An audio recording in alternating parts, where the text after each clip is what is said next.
Last month, northwest Montana was rocked by extreme weather events, from record-breaking rainfall to damaging high winds that knocked out power to thousands of people.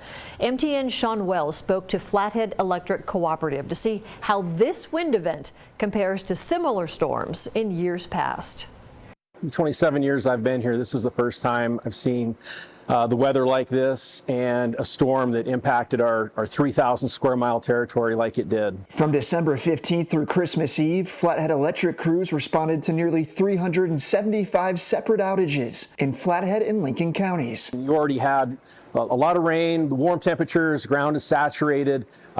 It just created a situation where those trees, once those winds came, they couldn't stand a chance, and so they came right over. Flathead Electric Vegetation Management Supervisor Chad Bissett says more than 36,000 meters were impacted during the 10-day wind event. Flathead Electric serves 76,000 meters in their coverage area. At any one time, maybe 75 to 80 folks out there in the field. We had folks logistically helping out with supplies, answering phone calls. It was an all-hands-on-deck sort of event. Flathead Electric spokeswoman Courtney Stone says it's rare for a wind event to be so widespread in northwest Montana, impacting every region in their service area. As those winds swept through Libby and into Kalispell, up to Whitefish, down the Swan, out to Essex, it was an incredible thing to see, and it was incredible to watch our crews give it everything they had for 10 days to get power back on to everyone. Bissett says storm aftermath work is ongoing as crews prepare for the next wind event. Some poles that have been snapped off that are